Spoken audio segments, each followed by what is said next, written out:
পুষ্টিগুণে ভরপুর এই সবজিকে ভাত বা রুটির সঙ্গে একবার খেয়ে দেখুন। এর স্বাদ তো ভুলার দূরের কথা, বারে বারে রান্না করে খাবেন। নিরামিষ বা আমিষ দুভাবেই রান্না করতে পারবেন, তাও ঘরে থাকা উপকরণ দিয়ে। এটা একটা পাহাড়ি সবজি, এইভাবে রান্না করলে যারা খায় না তারাও চেয়ে খাবে।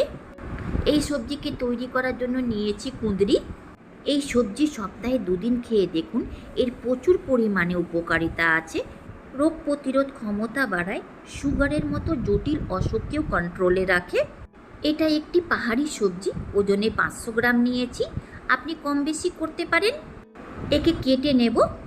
প্রথমে দুদিকের অংশটা অল্প করে কেটে বাদ দিয়ে দিতে হবে, তারপর মাঝখান থেকে চিড়ে দিতে হবে। তাছাড়া আপনার যেমন ইচ্ছা করবে সেইভাবে কেটে নিতে পারেন। একইভাবে সম্পূর্ণ কুঁদরিকে কেটে নেব। কুঁদরির মাঝখানে পাকা থাকতে গেলে বাদ দিয়ে দিবেন তা নয়, ওটাও খাওয়া যায়। আমি কাঁচা পাকা দুটো মিশিয়েই কুঁদরি নিয়েছি। দেখুন এই কুঁদরিটা কাঁচা আছে। একে কেটে নেওয়ার পর একটু চ্যাট লাগবে, তাই বেশ জল পাল্টে পাল্টে ধুতে হবে। এইভাবে ছুতে গেলে যেন একটুকু চ্যাটচ্যাটে না লাগে। কড়াইকে গরম করে দেব 1 টেবিল স্পুন সয়াবিন অয়েল। কুঁদরি দিয়ে তেলের সাথে ভালো করে মিশিয়ে নিয়ে নেড়ে চেড়ে ভেজে নিতে হবে। আর ততক্ষণ ভেজে নিতে হবে যতক্ষণ এটা লালচে না হয়ে যায়। আমি একে ঢাকা চাপা দিয়ে ভাজবো, আপনি খোলাতেও ভেজে নিতে পারেন।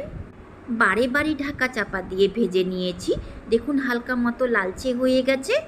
কুঁদরিকে ভেজে রান্না করুন, হয়তো তেল একটু বেশি লাগবে কিন্তু খেতে প্রচুর সুস্বাদু হবে।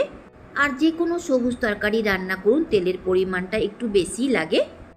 ঢাকা চাপা সহ একে ভাজতে 10 মিনিটের সময় লেগেছে, বের করে নেব।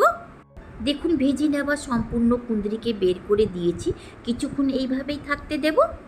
2 টেবিল স্পুন সয়াবিন অয়েল, আপনি সরষা তেল দিয়েও রান্না করতে পারেন।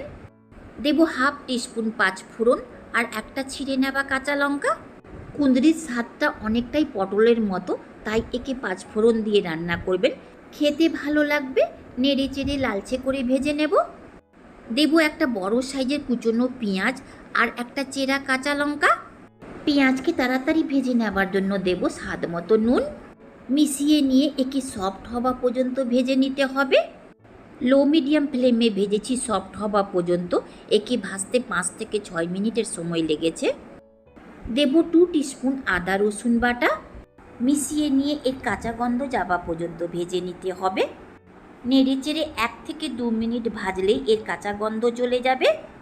দেব উষ্ণ গরম জল। দেব ঘরে থাকা মশলা, 1 টিস্পুন থেকে বেশি ধনে পাউডার, 1/2 টিস্পুন কালারের জন্য কাশ্মীরি লাল লঙ্কা পাউডার, 1 টিস্পুন জিরা পাউডার, 1/2 টিস্পুন হলুদ পাউডার, 1/2 টিস্পুন লঙ্কা পাউডার, 1/4 টিস্পুন গোলমরিচ পাউডার।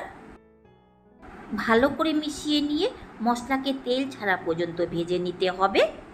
দেখুন মশলা থেকে তেল আলাদা হতে লেগেছে।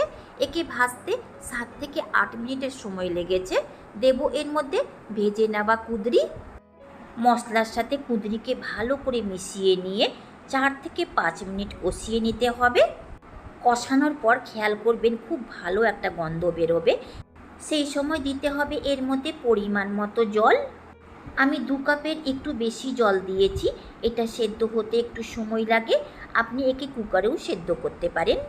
কুঁদরি আর মশলার সাথে জলকে ভালো করে মিশিয়ে একে ঢাকা দিয়ে রান্না করতে হবে। মিডিয়াম ফ্লেমে 4 থেকে 5 মিনিট মতো রান্না করে নিয়েছি। ঢাকাটা সরিয়ে দিয়ে দেব 1/2 টিস্পুন গরম মশলা পাউডার। ভালো করে নেড়ে চেড়ে মিশিয়ে নেব।